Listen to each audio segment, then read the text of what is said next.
ദൈവനാമം മഹത്വപ്പെടുമാറാകട്ടെ. കുഞ്ഞുങ്ങൾക്ക് കഥ ഇഷ്ടമാണല്ലോ.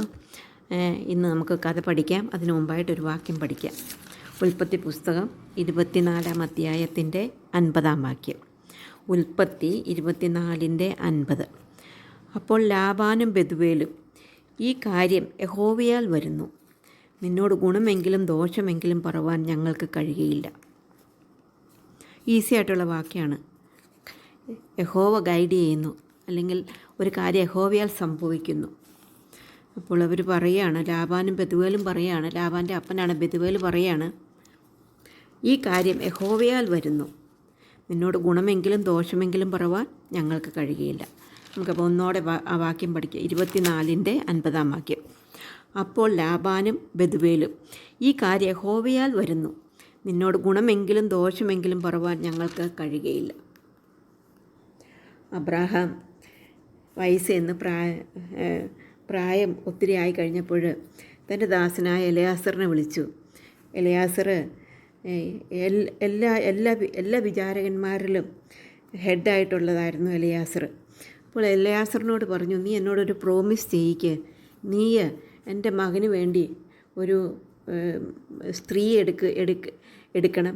അത് ഈ കനാന്യ സ്ത്രീകളിൽ നിന്ന് എടുക്കാതെ എൻ്റെ സ്വദേശമായ സ്ഥലത്ത് പോയി നീ അവന് വേണ്ടി, അല്ല എൻ്റെ മകനായ ഇസഹാക്കിന് വേണ്ടി ഒരു പെണ്ണിനെ തിരഞ്ഞെടുത്ത് കൊണ്ടുവരണമെന്ന് പറഞ്ഞു.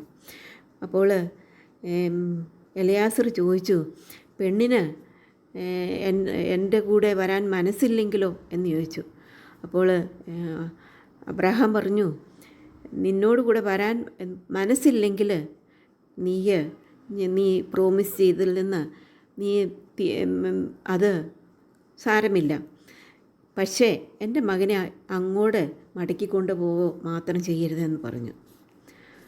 അപ്പോൾ അത് കഴിഞ്ഞിട്ട് അബ്രഹാം പറഞ്ഞു, ദൈവം അവന് വേണ്ടി, സ്വർഗത്തിലെ ദൈവമായ യഹോവ എൻ്റെ മകന് നീ ഒരു ഭാര്യയെ കൊണ്ടുവരുവാൻ തക്കവണ്ണം നിനക്ക് മുമ്പായി തൻ്റെ ദൂതനെ അയക്കും. അബ്രഹാമിൻ്റെ വിശ്വാസമാണ് അവിടെ കാണുന്നത്.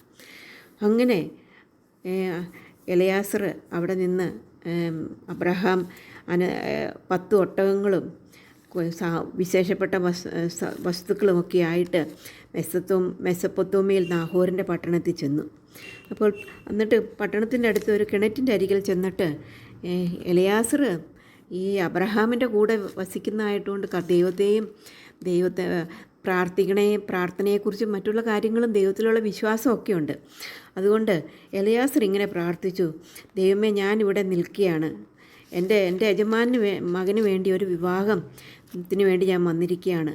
അപ്പോൾ ഞാൻ ഈ കന്യകമാർ വെള്ളം കോരുവാൻ വരുന്നു. ഞാൻ പറയുകയാണ്, അവരോട് പറയുമ്പോൾ എനിക്ക് കുടിപ്പാൻ തരണമെന്ന് ഞാൻ പറയുമ്പോൾ കുടിക്കുക, നിൻ്റെ ഒട്ടകങ്ങൾക്ക് കുടിപ്പാൻ കൊടുക്കാമെന്ന് പറയുന്ന സ്ത്രീ തന്നെ നിൻ്റെ ദാസനായ ഇസഹാക്കിനെ നിയമിച്ചവളായിരിക്കട്ടെ. നീ എൻ്റെ യജമാനോട് കൃപ ചെയ്ത് എന്ന് ഞാൻ അതിനാൽ ഗ്രഹിക്കും എന്ന ദൈവത്തോട് പ്രാർത്ഥിക്കുകയാണ്.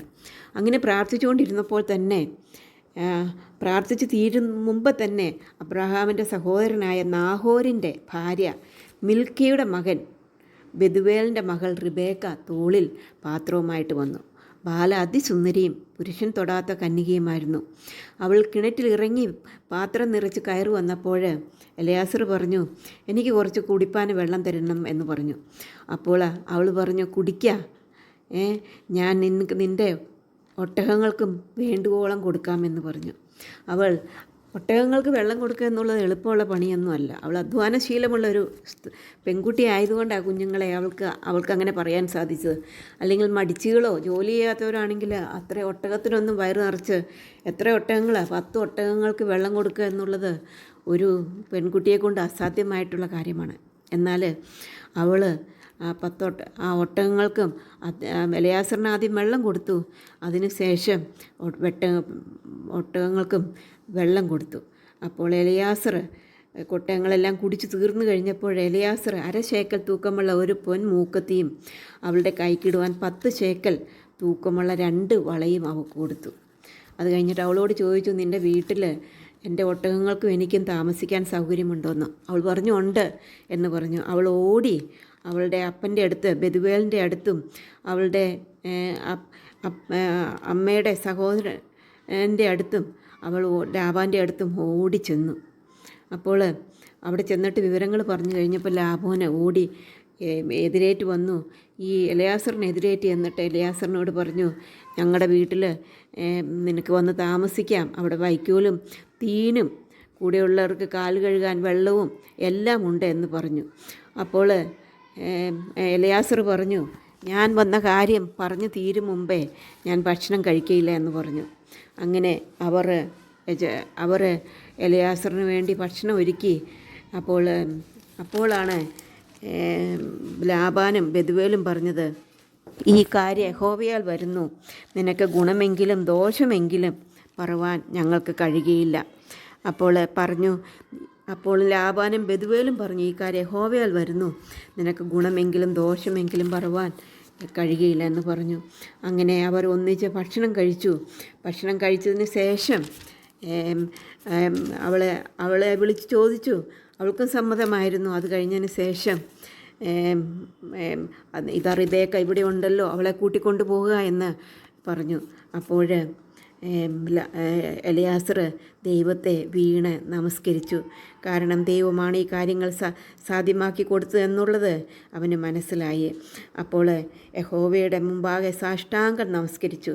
പിന്നെ ദാസൻ വെള്ളിയാഭരണങ്ങളും പൊന്നാഭരണങ്ങളും വസ്ത്രങ്ങളും എടുത്ത് റിബേക്കയ്ക്ക് കൊടുത്തു. അവളുടെ സഹോദരനും അമ്മയ്ക്കും വിശേഷങ്ങൾ കൊടുത്തു. അങ്ങനെ എല്ലാവരും കൂടെ കൂടിയുള്ളവരെല്ലാം ഭക്ഷണം കഴിച്ച് പാനം ചെയ്ത് പാർത്തു. രാവിലെ എഴുന്നേറ്റപ്പോൾ പറഞ്ഞു, എൻ്റെ യജമാൻ്റെ അടുക്കിലേക്ക് എന്നെ അയക്കണമേ എന്ന് പറഞ്ഞു.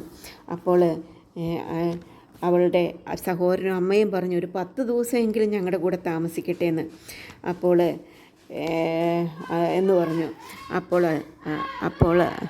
അപ്പോൾ അവൻ പറഞ്ഞു, അല്ല, എന്നെ താമസിപ്പിക്കരുതേ, എനിക്ക് പോകേണ്ടത് ആവശ്യമാണ് എന്ന് പറഞ്ഞു. അങ്ങനെ പറഞ്ഞു കഴിഞ്ഞപ്പോൾ അവർ പറഞ്ഞു, ഞങ്ങൾ റിബേക്കയോടൊന്ന് ചോദിക്കട്ടെ എന്ന് പറഞ്ഞു. റിബേക്കയോട് ചോദിച്ചപ്പോൾ അവൾ പറഞ്ഞു, നീ ഈ പുരുഷനോട് കൂടെ പോകുന്നു എന്ന് ചോദിച്ചതിന് ഞാൻ പോകുന്നു എന്ന് അവൾ പറഞ്ഞു. അങ്ങനെ അവർ അവളുടെ തങ്ങളുടെ സഹോദരിയായ റിബേക്കയും അവളുടെ ധാത്രിയെയും അബ്രഹാമിൻ്റെ ദാസനായ എലയാസറിൻ്റെ കൂടെ പറഞ്ഞയച്ചു. അവർ യാത്ര ചെയ്ത് വൈകുന്നേരത്ത് ഇസ്ഹാക്ക് ധ്യാനിപ്പാൻ വെളിപ്രദേശത്ത് പോയിരുന്നു. അവൻ തല പൊക്കി നോക്കിയപ്പോൾ ഒട്ടകങ്ങൾ വരുന്നത് കണ്ടു. അപ്പോൾ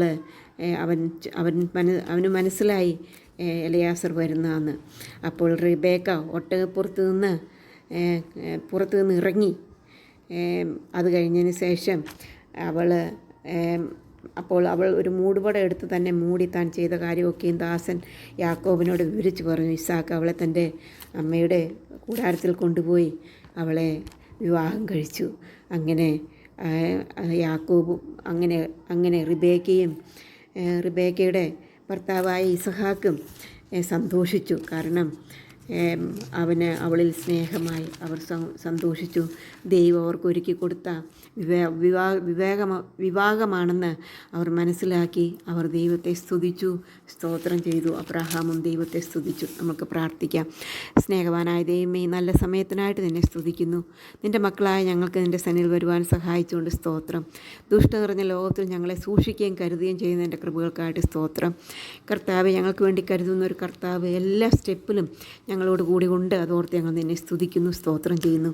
നിന്നിൽ ആശ്രയിപ്പാനും വിശ്വസിപ്പാനും ഞങ്ങളെ സഹായിക്കണമേ. പ്രാർത്ഥന കേട്ടുകൊണ്ട് സ്തോത്രം. എല്ലാം യേശു കർത്താവിൻ്റെ നാമത്തിൽ താഴ്മയും വിനയമായിട്ട് അപേക്ഷിക്കുന്നു.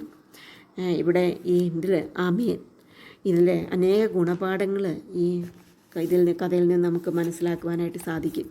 ഒന്നാമത്തെ ഗുണപാഠം, ഒരു വിശ്വാസിക്ക് വിശ്വാസിയുമായിട്ട് മാത്രമേ വിവാഹം കഴിക്കാനായിട്ട് സാധിക്കുകയുള്ളൂ. ഒരു വിശ്വാസിക്ക് അവിശ്വാസിയുമായിട്ട് ബന്ധമില്ല. അപ്പോൾ അബ്രഹാം ഇസഹാക്കിന് വേണ്ടി ഒരു ഭാര്യയെ, തൻ്റെ കുടുംബത്തിൽ നിന്നുള്ള ഒരു പെൺകുട്ടിയെ വിവാഹത്തിനായിട്ട് കരുതുന്നു എന്ന് കാണാനായിട്ട് സാധിക്കും. രണ്ടാമതായിട്ട് അബ്രഹാമിൻ്റെ ദാസനായ എലയാസർ പോലും പ്രാർത്ഥിച്ച് ഒരു തീരുമാനം എടുക്കുന്നതായിട്ട് കാണാനായിട്ട് സാധിക്കും. അവൻ പ്രാർത്ഥിച്ചു. മൂന്നാമതായിട്ട് എലയാസർ പ്രാർത്ഥിച്ചു. ദൈവം പ്രാർത്ഥന കേട്ടു. അവൻ പറഞ്ഞതുപോലെ തന്നെ അവൻ പറഞ്ഞതുപോലെ തന്നെ ഒരു പെൺകുട്ടിയെ കാണിച്ചു കൊടുക്കാനായിട്ട് ഇടയായിട്ട് തീർന്നു. മൂന്നാമതായിട്ട് ദൈവം ഇസഹാക്കിന് വേണ്ടി ഒരുക്കിയത് അവളുടെ അപ്പനും അമ്മാച്ചനും ഒരുപോലെ മനസ്സിലായി. അവർ പറയുന്ന ഈ കാര്യം യഹോവയാൽ വരുന്ന കാര്യം മാത്രമേ നമ്മൾ സെലക്ട് ചെയ്യാവുള്ളൂ എന്ന് നമുക്ക് മനസ്സിലാക്കുവാനായിട്ട് സാധിക്കും. അഞ്ചാമതായിട്ട് ദൈവനാമം മഹത്വപ്പെടുവാനായിട്ട് ഇവരുടെ വിവാഹ മുഖാന്തരം ഇടയായിട്ട് തീർന്നു. ആറാമതായിട്ട് ദൈവനാമം മഹത്വപ്പെടുവാനായിട്ടും ഇടയായിട്ട് തീർന്നു. Okay, bye. May God bless you all.